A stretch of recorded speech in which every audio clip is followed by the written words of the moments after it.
Hi കൂട്ടുകാരെ, പുതിയൊരു വീഡിയോയിലേക്ക് എല്ലാവർക്കും സ്വാഗതം. അങ്ങനെ പ്രതിഭ ഇങ്ങനെ ദീപവുമായി ഇങ്ങനെ മുന്നോട്ട് വരികയാണ് കേട്ടോ. അപ്പോൾ സുശീല ആണെങ്കിലോ ആകെ നിരാശയോടുകൂടി തളർന്നിരിക്കുകയാണ്. ഭാനുമ്മ സമാധാനിപ്പിക്കുന്നുണ്ടെങ്കിലും കൂടി സുശീലയ്ക്ക് അതൊരു സമാധാനമാവില്ല കേട്ടോ. കാരണം സത്യനും തൻ്റെ മകൻ ഇന്ദ്രനും ആകെ മാറി മറിഞ്ഞതും ആ വിവാഹം ആകെ മാറ്റിമറിച്ചതും ആകെ പ്രതിസന്ധിയിലായിരിക്കണം. അങ്ങനെ ഈ സമയം ഈ ദീപം എന്നൊന്നും പറയാതെയാണ് പ്രതിഭ നിലവിളക്ക് അവിടെ വെക്കുന്നത്. അപ്പോഴാണ് ദേ മോളെ, സുശീലെ, ഞാൻ അങ്ങോട്ട് നോക്ക്, മോള് വരുന്നത് എന്നും പറഞ്ഞിട്ട് അങ്ങ് വിളിക്കുമ്പോൾ താൻ കാണുന്നത് ഈ ഒരു നിലവിളക്കായിരിക്കും കേട്ടോ. ഇത് കാണുന്നതിനോട് കൂടി സുശീല ആകെ ഞെട്ടിപ്പോവാണ്. അതിലൊരു തിരിയെ കത്തിയിട്ടുള്ളൂ, രണ്ട് തിരി കത്തിയിട്ടില്ല. തെക്കോട്ടിരിക്കുന്ന ഞാൻ ഈ ഒരു നിലവിളക്ക് കണ്ടത് സുശീലക്ക് അങ്ങ് ദേഷ്യം പിടിക്കുകയാണ്. സുശീല അങ്ങ് ദേഷ്യത്തോടു കൂടി, ഡി നീ എന്ത് പണിയാണ് കാണിച്ചത്? തെക്കോട്ട് ആക്കി നോക്കിയിട്ടാടി നീ എനിക്ക് നിലവിളക്ക് കൊടുന്ന് കത്തിച്ചത്, അതും ഒരു തിരിയാണല്ലോ നീ കത്തിച്ചത്, എന്ത് ലക്ഷണക്കേടാണ് നിന്നിലും ഉണ്ടായത് എന്നൊക്കെ പറഞ്ഞിട്ട് അങ്ങ് ദേഷ്യത്തോട് കൂടി സംസാരിക്കുമ്പോൾ പ്രതിഭ ഒരക്ഷരം മിണ്ടുന്നില്ല കേട്ടോ.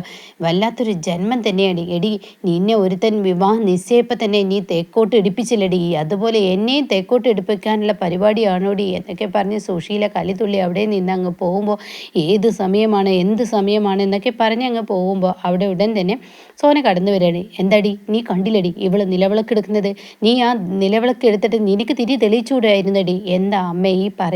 പിന്നെ ഞാൻ എന്ത് പറയണടി? ഇവളെന്നെ തെക്കോട്ട് എടുക്കാനുള്ള പരിപാടിയാണ് ഇവള് ചെയ്തു വെച്ചിരിക്കുന്നത് എന്നും പറഞ്ഞ് സുശീല അങ്ങ് പോകുമ്പോൾ സോന വന്ന് സമാധാനിപ്പിക്കാനായിട്ടാ. പ്രതിഭയെ, നീ സങ്കടപ്പെടേണ്ട, ഇതിനൊക്കെ ഒരു അറുതി വരും, മോള് സങ്കടപ്പെടേണ്ട എന്നിങ്ങനെ പറയുമ്പോൾ എനിക്ക് സങ്കടമൊന്നുമില്ല, ഇതൊക്കെ കണ്ട് ശീലമായി എന്നിങ്ങനെ പ്രതിഭ പറയുന്നു കേട്ടോ.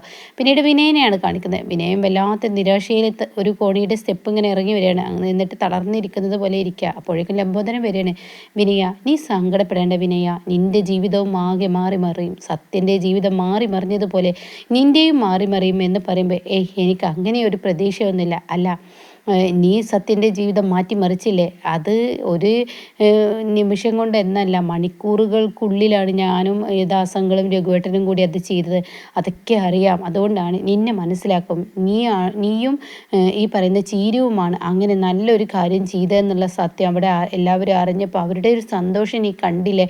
അതുപോലെ തന്നെ ചീരു നിന്നെ മനസ്സിലാക്കി നിൻ്റെ അടുത്തോട്ട് വരും. കൂടാത്തതിന് ആ മാഷിൻ്റെ മക്കളും മാഷും ഒക്കെ നിൻ്റെ നന്മ മനസ്സിലാക്കിയില്ലേ എന്നൊക്കെ അങ്ങനെ പറയുമ്പോൾ എനിക്ക് ആരെന്ത് പറഞ്ഞാലും ആരെന്നെ നന്മ മനസ്സിലാക്കിയാലും ആര് ചിരുവിനോട് പറഞ്ഞ് നിർബന്ധിച്ച് ഈ വീട്ടിലോട്ട് അയക്കുന്നതിലും ഏറ്റവും എനിക്കിഷ്ടം അവൾ എന്നെ മനസ്സിലാക്കി എൻ്റെ അരികിലോട്ട് വരുന്നതാണ് എന്നിങ്ങനെ ലംബോദരനോട് പറയുമ്പോൾ ലംബോദരൻ പറയണം, അതും ഉണ്ടാവുന്ന ഒരു ദിവസം എത്തുവടാ, ചിരു നിന്നെ മനസ്സിലാക്കടാ എന്നൊക്കെ ലംബോദരൻ പറയുമ്പോൾ ഉടൻ തന്നെ വിനയെ പറയണേ, ഞാൻ അടുക്കുന്തോറും ചീരു അകലുകയാണ്, ഞങ്ങൾ തമ്മിൽ അകന്നകന്ന് പോവുകയാണ് എന്നൊക്കെ പറയുമ്പോൾ ഉടൻ തന്നെ പറയണേ, അത് നിൻ്റെ തോന്നലാണ്, അല്ല അല്ല അമ്മാവ, അത് ശരി തന്നെ എന്ന് പറഞ്ഞ ഉടൻ തന്നെ പറയണേ, ചീരു നിന്നെ മനസ്സിലാക്കും, എൻ്റെ മനസ്സ് പറയുന്നു, ഇപ്പോൾ അടുത്ത് തന്നെ അവൾ നിന്നിലോട്ട് വരും എന്നൊക്കെ പറയുമ്പോൾ വിനയനൊരു ആശ്വാസമാവണം കേട്ടോ. എന്നാൽ ഈ സമയം മാഷിനെയും കുടുംബത്തെയാണ് കാണിക്കുന്നത്.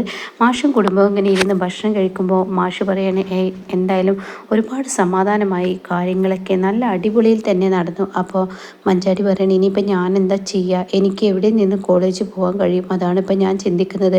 അത് കേൾക്കുന്ന ചീരി പറയണേ, നീ ഒരു പണി ചെയ്തോ, നമ്മുടെ ഇന്ദ്രൻ്റെ വീട്ടിൽ നിന്നോ. അപ്പോഴേക്കും അമ്പിളിയും ശരിയാണ് അനുപമയുടെ അടുത്ത് നിന്നോ. അത് കേട്ടുടൻ തന്നെ മാഷ് പറയണ, ഒരിക്കലും നടക്കാത്ത കാര്യം പറയില്ലേ, ഇന്നിപ്പോൾ ഇന്ദ്രൻ എന്ന് പറയുന്നവൻ അവൻ്റെ അമ്മയെ സപ്പോർട്ട് ചെയ്തില്ലെങ്കിൽ നാളെ അവൻ്റെ അമ്മയെ നേർക്ക് നേർ കണ്ടു കഴിഞ്ഞാൽ തീർച്ചയായും അവൻ്റെ സ്വഭാവം മാറും, അവനെ വിശ്വസിക്കാൻ പറ്റില്ല. എന്നാൽ ഈ സമയം അവിടെ ചേരി പറയണേ, എനിക്ക് തോന്നുന്നില്ല എന്ന് പറയുമ്പോൾ എന്തായാലും അനുപമ ഇത്തവണ ഇന്ദ്രനെ വിടുമെന്ന് തോന്നുന്നില്ല. എന്തായാലും കാര്യങ്ങളൊക്കെ നല്ല രീതിയിലായാൽ നന്ന്, അവർ തമ്മിൽ അടുത്ത് ജീവിച്ചാൽ നന്ന്, അവൾക്ക് അവളുടെ ഭർത്താവിന് വേണമെന്നുണ്ട് അനുപമയ്ക്ക്. അതുകൊണ്ട് അനുപമ ഇത്തവണ ഇന്ദ്രനെ വിടില്ല എന്ന് മാഷും പറയുന്നു കേട്ടോ. ഇതേ സമയം ചിരു, നീ പോകുന്ന വഴിക്ക് ദയെ കൊണ്ട് എന്തെങ്കിലും ഭക്ഷണം കഴിപ്പിക്കാൻ നോക്ക്, അന്തിപ്പട്ടിനെ കിടക്കരുത് എന്നവളോട് നീ പറയണമെന്നൊക്കെ പറഞ്ഞിട്ട് മാഷ് അവിടെ നിന്നും പോവാണ് കേട്ടോ. എന്നാൽ ഈ സമയം സച്ചിയും കുടുംബത്തെയാണ് കാണിക്കുന്നത്. സച്ചി വളരെ സന്തോഷവനായി ഒരു ഫോണിൽ ഇങ്ങനെ സംസാരിക്കുന്നു. ഇതേ സമയം സാവിത്രി തെക്കോട്ടും വടക്കോട്ടും നടക്കുന്നു. സാവിത്രിക്ക് എന്തൊക്കെയോ പറയാനുണ്ട്, പക്ഷേ സച്ചിയെ കിട്ടുന്നില്ല. അപ്പോൾ ഗോകുലും ഫോണായിട്ട് ഇങ്ങനെ വരുന്ന, ഗോകുലും ഇത് തന്നെ ചെയ്യുന്നു, ഫോണിലിങ്ങനെ സന്തോഷം കൊണ്ട് സംസാരിക്കുന്നു. അങ്ങനെ എന്താ അമ്മേ അങ്ങോട്ടും ഇങ്ങോട്ടും നടക്കുന്നത്? എടാ, നിൻ്റെ അച്ഛനോട് ആ ഫോണൊന്ന് നിർത്തി വരാൻ പറയുമോ? ഈ കല്യാണമായതുകൊണ്ട് തന്നെ നിന്ന് തൊലഞ്ഞിരിക്കുന്നു, ഈ സൈഡൊക്കെ വേദനയാവുന്നു, തണ്ടൽ തീരെ ശരിയല്ല, നടു പുലർത്തണം എന്നൊക്കെ ഇങ്ങനെ പറയുമ്പോൾ അമ്മേ ഇന്ന് പെട്ടെന്ന് കിടക്കാനുള്ള ദിവസമല്ല, അമ്മ വേണമെങ്കിൽ പോയി കിടന്നോളൂ, എനിക്കും അച്ഛനും സന്തോഷിക്കാനുള്ള ദിവസമാണ്. അത് കേട്ടിട്ട് സച്ചി അങ്ങോട്ടേക്ക് വരിക. അപ്പോൾ സച്ചി പറയണേ എന്താ എന്താ അമ്മയും മകനും കൂടി പറയുന്നത്? അതെ, ഈ അമ്മയ്ക്ക് കിടക്കണമെന്ന് നിങ്ങൾ വരുന്നുണ്ട് സച്ചിയേട്ട, വിശന്നിട്ട് വയ്യ, ഇവൻ എന്തോ ചെയ്തോട്ടെ, നിങ്ങൾ വാ എന്നൊക്കെ പറഞ്ഞ ഉടൻ തന്നെ അവിടെ സച്ചി പറഞ്ഞു, നീ അവിടെ ഇരുന്ന സാവിത്രി, ഇപ്പോഴല്ല പോകേണ്ടത്, കുറച്ച് കാര്യങ്ങൾ പറയട്ടെ, എന്താണ് ഇത്ര വലിയ പറയാനുള്ളത്? അതെ, ഓരോരുത്തരുടെ വിളി എങ്ങനെ ഈ മിറാക്കിൾ സംഭവിച്ചു എന്നാണ് ആളുകൾ ചോദിക്കുന്നത്. എല്ലാവരും സന്തോഷവാനായിരിക്കുന്നു, ഒരു ഡോക്ടറെ വരനായി കിട്ടിയത് എല്ലാവർക്കും വലിയ സന്തോഷമാണ് എന്നുള്ള വാക്കുകളൊക്കെ ഇങ്ങനെ പറയുമ്പോൾ ഗൂഗിൾ പറയാണ്, ഇതാ എൻ്റെ ഫോൺ ലിസ്റ്റ്, എനിക്ക് വന്ന കോളുകൾ നോക്ക് എന്നൊക്കെ പറഞ്ഞ് ഗൂഗിളും കാണിച്ചു കൊടുക്കുന്നു. അത് കാണുമ്പോൾ ഒത്തിരി സന്തോഷമാവുകയാണ് സച്ചിക്ക്. സാവിത്രിക്കാണെങ്കിലും മനസ്സ് മുഴുവൻ പിരിപോയിരിക്കണം. അപ്പോൾ സാവിത്രി പറയുന്ന കാര്യമൊക്കെ ശരി, ആ സത്യൻ കാരണം ഇങ്ങനെ ഒരു വിവാഹബന്ധം കിട്ടുക. അത് കേൾക്കുന്ന സച്ചി പറയുന്നത് ശരിയാണ്. ഇന്നിപ്പോൾ എൻ്റെ ദൈവദൂതൻ എന്ന് പറയുന്നത് ദൈവദൂതനെ അയച്ചത് സത്യനെയാണ്. അത് സത്യനാണ്, അവന് നല്ലൊരു മനസ്സാണ്, അവന്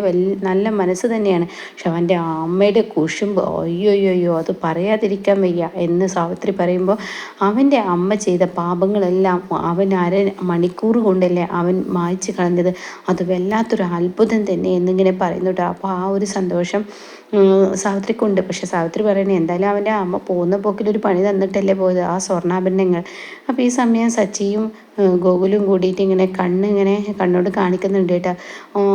അത് പിന്നെ അതിനെക്കുറിച്ചൊന്നും പറയണ്ട, നിങ്ങൾ പറയുന്നത് പോലെയൊന്നുമല്ല, അവർക്കത് കൊടുക്കണ്ട എന്നൊക്കെ പറയുമ്പോൾ അത് അവരെടുത്തോട്ടടി, നീ അക്കാര്യം വിട്, സത്യം ചെയ്ത പ്രതിഫലമെന്ന് കരുതിക്കേ, അവനത് കൊടുത്താലും സത്യനോടത് പറഞ്ഞ് വാങ്ങാൻ നോക്കി 200 പവനോളം അടുത്ത് വരുന്ന ആ സ്വർണ്ണാഭരണങ്ങളൊന്നും അവൾ കൊടുക്കണ്ട എന്ന് പറയുമ്പോൾ ഇവരിങ്ങനെ ചിരിക്കുന്നുണ്ട്. പക്ഷെ സാവിത്രിക്ക് ഭയങ്കര ടെൻഷനാണ് കേട്ടോ. സാവിത്രി വല്ലാതെ ടെൻഷൻ അടിച്ചിങ്ങനെ ഇരിക്കുകയാണ്. അപ്പോൾ ഈ സമയം ഗോകുല അത് അങ്ങനെ തന്നെ ഇരുന്നോട്ടെ എന്നുള്ള ആ ലെവലിൽ കണ്ണുകൊണ്ട് ഗോകുലിനോട് കാണിക്കുന്നുണ്ട് കേട്ടോ. അപ്പോൾ അതെല്ലാം റോഡ് ഗോൾഡ് ആണെന്നുള്ള സത്യം ഇനി വരാനിരിക്കുന്നേ ഉള്ളൂ. എന്നാൽ ഈ സമയം രാഹുലിനെയാണ് കാണിക്കുന്നത്. രാഹുൽ ഇന്ദുവിനെ കല്യാണം കഴിച്ച ആ സന്തോഷത്തോടു കൂടി ഇരിക്കുമ്പോഴാണ് ഇന്ദു പാലുമായി വരുന്നത് കേട്ടോ. അപ്പോഴാണ് രാഹുലിൻ്റെ ഗേൾ ഫ്രണ്ടായ മൃദുല വിളിക്കുന്നത്. മൃദു ആണല്ലോ, ഈശ്വര പെട്ടല്ലോ എന്നൊക്കെ പറഞ്ഞ് രാഹുൽ പെട്ടെന്ന് ഫോൺ എടുക്കുകയാണ്. ഡോക്ടർ പറയൂ. അതെ, ഇങ്ങോട്ടേക്ക് എൻ്റെ അടുത്ത് പെട്ടെന്ന് വന്നേക്ക്. ഈ സമയമോ? എന്താ ഡോക്ടർ, ഇന്ന് എൻ്റെ ഫസ്റ്റ് നൈറ്റ് അല്ലേ എന്ന് അഭിനയിച്ചും കൊണ്ട് ഇന്ദുവിനെ വിഡ്ഢിയാക്കുമ്പോൾ ഡോക്ടറാണെന്ന് ഇന്ദുവിന് മുന്നിൽ അങ്ങ് കാണിച്ച് രാഹുൽ സംസാരിക്കുന്നത് തൻ്റെ ഗേൾ ഫ്രണ്ടിനോട്ട്. അപ്പോൾ അവൾ പറയാണ്, ഇത്ര സമയത്തിനുള്ളിൽ നീ എത്തിയില്ലെങ്കിൽ എൻ്റെ സ്വഭാവം എന്താണെന്ന് നീ ശരിക്കും അറിയുമെന്നൊക്കെ പറയാനേട്ടാ. അങ്ങനെ ഇത്ര സമയത്തിനുള്ളിൽ നീ എത്തണം എന്നുള്ള ആ തീരുമാനം അങ്ങ് പറയുമ്പോൾ രാഹുൽ ശരി, ഒരു ഡോക്ടറുടെ ഒരു അവസ്ഥയല്ലേ, എന്തായാലും ഒരു പേഷ്യൻ്റാണ് ഡോക്ടറിന് ഏറ്റവും വലുത് എന്ന് പറഞ്ഞ് ഇന്ദുവിനോട് ഒന്നും മിണ്ടാതെ അങ്ങ് പോവാണ് കേട്ടോ രാഹുൽ. ഇതേ സമയം പ്രതിഭയാണ് കാണിക്കുന്നത്. പ്രതിഭയ്ക്ക് പാല് തിളപ്പിച്ച് കൊടുക്കുകയാണ്. സോന, എന്തായാലും നീൻ്റെയും സത്യേട്ടൻ്റെയും ഫസ്റ്റ് നൈറ്റാണ്, സത്യേട്ടനെ കാത്തിരിക്കാൻ നീ പാലുമായി പോ. അല്ല, അമ്മ എവിടെ? അമ്മ റൂമിൽ കഥകടിച്ചിരിക്കുന്നുണ്ട്, അമ്മയെ അന്വേഷിക്കണ്ട, ഞാനൊക്കെ അമ്മ വരുമ്പോഴേക്കും പെട്ടെന്ന് കഥകടക്കാനേ നോക്കുള്ളൂ, അതുകൊണ്ട് നീ പോയിക്കോ എന്നൊക്കെ പറയുമ്പോൾ അത് പറ്റില്ല, എൻ്റെ ജീവിതം സ്റ്റാർട്ട് ചെയ്യുന്ന സമയത്ത് അമ്മയുടെ അരികിലോട്ട് എനിക്ക് പോകണമെന്ന് പറയാണ്. എന്നാൽ നിൻ്റെ ഇഷ്ടം, നീ വാങ്ങാനുള്ളത് വാങ്ങിച്ചോ എന്നുള്ള അർത്ഥത്തിൽ സോന സംസാരിച്ച് സുശീലയുടെ റൂം തട്ടാനിട്ട് അങ്ങനെ സുശീല തുറക്കണം. അപ്പോഴേക്കും പാല് ടേബിളിൽ വെച്ചിട്ടുണ്ട്. എന്താ അമ്മ, എന്നെ അനുഗ്രഹിക്കണം, എൻ്റെയും സത്യേട്ടൻ്റെയും ജീവിതം തുടരുമ്പോൾ എന്ന് പറയുമ്പോൾ മാറി നിൽക്കടി എന്ന് പറഞ്ഞിട്ടോ.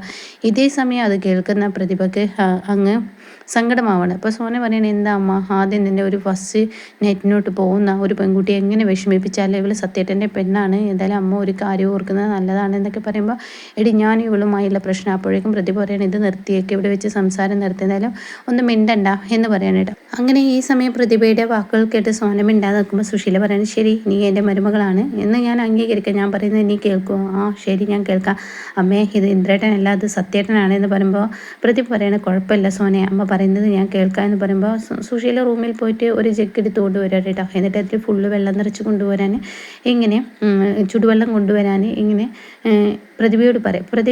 പ്രതിഭ ശരി എന്ന് പറഞ്ഞ് അകത്തോട്ട് പോകുന്നു. ഇതേ സമയം അവളുടെ ഒരു ഫാസ്റ്റ് നൈറ്റ് എന്നും പറഞ്ഞ് ആ പാല് ഫുള്ളായി എടുത്ത് കൊടുക്കുന്നു കേട്ടോ. കുടിക്കുന്നത് കാണുമ്പോൾ സോന പറയണേ, അമ്മ എന്ത് പണിയാണ് ചെയ്യുന്നത്, ഇത്രയും വൃത്തികെട്ട സ്വഭാവം അമ്മ എടുക്കണ്ട, അമ്മക്ക് തിരിച്ചടി ഇന്ദ്രട്ടനെ നിന്ന് കിട്ടാത്തതുപോലെ ആവില്ല സോൻ, ഈ പറയുന്ന സത്യനെ നിന്ന് കിട്ടും, സത്യേട്ടനോട് കളിക്കാൻ നിൽക്കേണ്ട, സത്യയുടെ അപ്പുറത്ത് കാത്തിരിക്കുകയാണ് എന്നൊക്കെ പറയുമ്പോൾ ഉടൻ തന്നെ നീ ഒന്ന് പൊടി എന്ന് പറഞ്ഞ് അകത്തോട്ട് അങ്ങ് കയറണം കേട്ടോ. ഇതേ സമയം സുശീലയുടെ അടുത്തോട്ട് ചുടുവെള്ളവുമായി വരണം. ഇതാ അമ്മേ അതവിടെ വെച്ചേക്കും. അതേ എനിക്ക് നിന്നോട് പ്രതികാരമൊന്നുമില്ല. ഞാൻ ആഗ്രഹിച്ചത് നിന്നെ തന്നെയായിരുന്നു. പക്ഷേ ഇത്രയും നാൾ ഞാനൊരു കോമാളിയെ പോലെ ഈ ഒരു കല്യാണത്തിന് ഓടി നടന്നത് കൊണ്ട് തന്നെ എൻ്റെ കാല് വല്ലാതെ തഴിച്ചു. അതുകൊണ്ട് നീ ഒന്ന് കാല് മസാജ് ചെയ്ത് തരുമോ? എന്നാൽ എനിക്കിങ്ങനെ ഉറങ്ങാം. ഉറക്കത്തിൻ്റെ മയക്കത്തിൽ നിനക്ക് പോവാം. പിന്നെ ഞാൻ എന്നോടൊരു കാര്യം പറയുന്നത്, നിൻ്റെ ഭർത്താവ് പോലും പറയുന്നത് അനുസരിക്കാതെ നീ എന്നെ അനുസരിക്കുകയാണെങ്കിൽ നീ ഈ വീട്ടിലെ മരുമകളായി റാണിയെ പോലെ ജീവിക്കുക എന്നൊക്കെ പറയുമ്പോൾ ശരിയെന്ന് പറഞ്ഞ് സമ്മതമുള്ള കേട്ടോ. അങ്ങനെ പ്രതിഭ ഈ ഈ രാത്രിയിൽ ഇങ്ങനെ ഇരുന്ന് കാലിങ്ങനെ ഒഴിഞ്ഞു കൊടുക്കണം. അപ്പോഴാണ് സത്യം അങ്ങോട്ടേക്ക് കയറി വരുന്നത്. അപ്പോൾ സുശീലയെ കണ്ണടച്ച് തുടങ്ങുന്നേ ഉള്ളൂ. അപ്പോഴേക്കും സത്യം, എന്താ പ്രതിഭയെ നീ കാണിക്കുന്നത്? അപ്പോൾ പ്രതിഭ അയ്യോ സത്യമായിട്ട് മിണ്ടാതിരിക്കുക എന്നൊക്കെ ഇങ്ങനെ പറയാൻ തപ്പിപ്പിടിച്ച് സംസാരിക്കുകയാണ്. സുശീല എണീക്കുമെന്ന് കരുതിയിട്ടാണ് അത് പറയുന്നത്.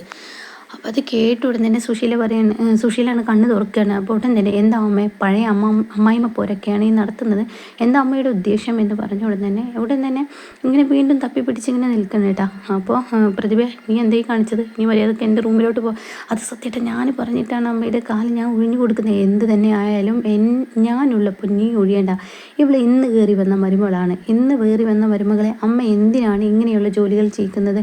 അതെൻ്റെ കാല് കടഞ്ഞിട്ടല്ലടാ എന്ന് പറയുമ്പോൾ പ്രതിഭ പറയാണ് ഞാൻ പറഞ്ഞിട്ടാ സത്യമായിട്ട് ഇതൊക്കെ ചെയ്തത്, എന്നാൽ അതൊന്നും വിഷയമാക്കണ്ട എന്ന് പറഞ്ഞിട്ട് പ്രതിഭയോട് ഉള്ളിലോട്ട് കയറിപ്പോകാൻ പറയട്ടെ. ഇതേ സമയം സത്യനെ കാണുമ്പോൾ സുശീലക്ക് ദേഷ്യം പിടിക്കണം. അമ്മ ഇത്രയും വൃത്തികെട്ട സംസ്കാരം നടത്താൻ എൻ്റെ അടുത്ത് പറ്റില്ല, അതുകൊണ്ട് നമുക്ക് കാല് വേദനിക്കുന്നു, ഇങ്ങ് താ എന്ന് പറഞ്ഞ് കാലങ്ങ് പിടിച്ച് വലിച്ചിട്ട് ഇനി അമ്മ കിടന്നോളൂ, ഞാൻ കുറച്ച് നേരം ഒഴിഞ്ഞു തരാം എന്ന് പറയാൻ കേട്ടോ. പിന്നീടാണെങ്കിൽ പ്രതിഭയാണ് കാണിക്കുന്നത്. പ്രതിഭയുടെ അടുത്തോട്ട് സത്യനിങ്ങ് വരികയാണ് പാലം തിളപ്പിച്ച്. ഇതെവിടുന്ന പാല്? അതെ നിൻ്റെ ഒരു ജീവിതത്തിൽ ഏറ്റവും വലിയ ആഗ്രഹമല്ലേ എന്നെ കിട്ടുക എന്നുള്ളത്, അതുപോലെ തന്നെ എൻ്റെ അടുത്തോട്ട് പാലുമായി വരണം എന്നുള്ളത് എൻ്റെ ആഗ്രഹം. അത് ഞാനെങ്കിലും സാധിപ്പിച്ച് തരണ്ടേ? എൻ്റെ അമ്മ കുടിച്ചില്ലേ, അതുകൊണ്ട് ഞാൻ സാധിപ്പിച്ച് തരണ്ടേ? അപ്പോൾ ഇതെവിടുന്ന പാല്? ഇത് ഫ്രിഡ്ജിലുണ്ടായിരുന്നു എന്ന് പറയണ്ടേട്ടോ. ഇതേ സമയം എന്നാൽ നമ്മുടെ ചടങ്ങങ്ങ് തുടങ്ങാമെന്ന് പറഞ്ഞിട്ട് ഞാൻ അധികം പാലൊന്നും കുടിക്കാറില്ല, പക്ഷെ ഫുള്ള് നീ കുടിച്ചോളണം, അത് കുഴപ്പമില്ല സത്യമായിട്ടാന്ന് പറഞ്ഞിട്ട് അവർ പാല് പരസ്പരം പങ്ക് വെക്കണം കേട്ടോ. അങ്ങനെ ഇതൊക്കെ കഴിഞ്ഞതിന് ശേഷം സത്യം പറയാം എന്നാൽ നമുക്ക് കിടക്കാം അതോ സംസാരിക്കണം, നമുക്ക് സംസാരിച്ചേക്കാം എന്ന് പറയട്ടെ. അങ്ങനെ അവരുടെ സംസാരമൊക്കെ തുടങ്ങാണ്. അപ്പോൾ പ്രതിഭയോട് പറയണം അതെ എൻ്റെ അമ്മയെ അനുസരിക്കാം, പക്ഷേ എൻ്റെ അമ്മയുടെ അടിമയാവരുത് എന്നൊക്കെ പറയണം. അങ്ങനെ അവരുടെ ആ ഫസ്റ്റ് നൈറ്റ് ആഘോഷമാണ് കേട്ടോ. പിന്നീടാണെങ്കിൽ അനുപമയാണ് കാണിക്കുന്നത്. അനുപമ നേരം വെളുത്ത് നീണീറ്റിരിക്കുകയാണ്. അങ്ങനെ അനുപമക്ക് വല്ലാത്തൊരു ആനന്ദം തന്നെ കിട്ടുകയാണ് ഇന്ദ്രൻ്റെ കൂടെ കിടന്ന് എണീക്കുമ്പോൾ. അങ്ങനെ അനുപമ സന്തോഷത്തോടു കൂടി ചായ ഇടാനൊക്കെ പോവാണ്. ഈശ്വരൻ്റെ അടുത്ത് പോയി തൊഴുകലും അങ്ങനെ ചായ ഇടലൊക്കെ കഴിഞ്ഞതിന് ശേഷം അനുപമ പുറത്തോട്ട് വരികയാണ് കേട്ടോ. അങ്ങനെ ഇന്ദ്രൻ്റെ അരികിലോട്ട് ചെല്ലണം. അപ്പോൾ ഇന്ദ്രൻ ഈ ചായ വാങ്ങി കുടിക്കുമ്പോൾ ഇത് വല്ലാത്തൊരു വീട് തന്നെയല്ലേ, വല്ലാത്തൊരു ഉന്മേഷം, മനസ്സിന് വല്ലാത്തൊരു ഉണർവ് എന്നൊക്കെ പറയുമ്പോൾ അനുപമ പറയുന്നത് ശരിയാണ് ഇന്ദ്രേട്ടാ, അത് എനിക്കും തോന്നിയെന്ന് പറയണ്ട.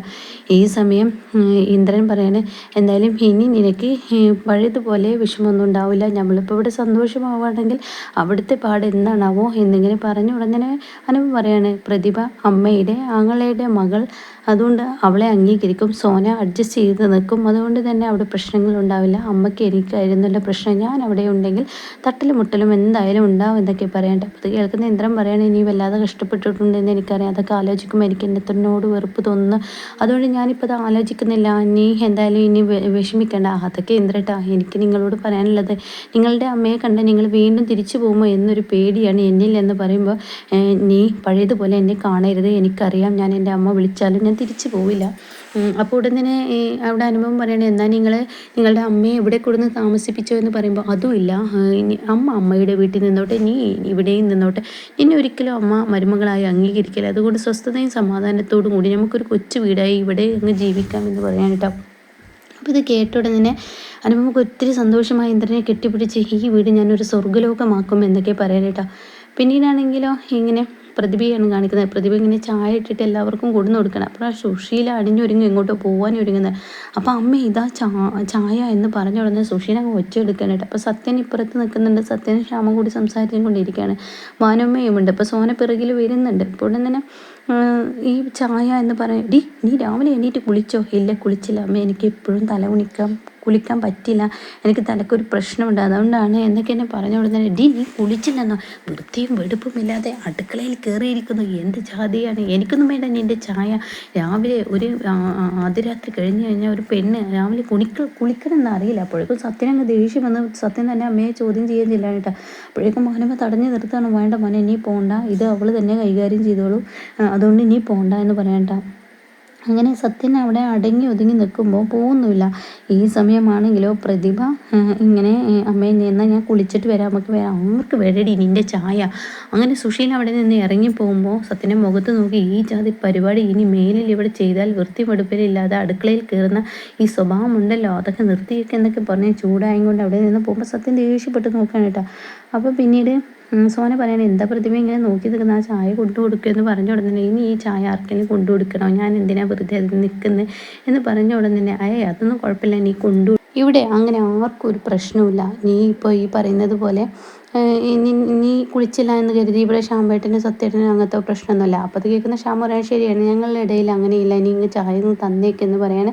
അങ്ങനെ അവർ ആ ചായ ഇങ്ങനെ വാങ്ങി കുടിക്കുകയാണ്. ഇതേ സമയം ഇനിയിപ്പോൾ അനുചേച്ചി ഇന്ദ്രേട്ടൻ എങ്ങോട്ടാണ് പോയിരിക്കുന്നത് എന്നൊക്കെ ഇങ്ങനെ ഭാനുമ്മ പറയും, അതായത് സോന പറയാണ്. അപ്പോൾ ഇത് കേട്ടോണ്ട് തന്നെ ഭാനുമ്മ പറയാൻ, ശരിയാ, പഞ്ചരത്നത്തിലാണോ, കന്യാശ്ശേരിയിലാണോ, എത്ര ദിവസം ഇന്ദ്രനെ അവിടെ നിൽക്കണോ, അത് കഴിഞ്ഞാൽ അവർ എങ്ങോട്ടേക്ക് എന്നൊക്കെ പറയുമ്പോൾ ശ്യാമും സത്യനും കൂടി ചിരിക്കുന്നുണ്ട്. അപ്പോൾ ഇവർ ചിരി കാണുമ്പോൾ എന്താ മോനെ എന്നൊക്കെ ചോദിക്കുകയാണ്.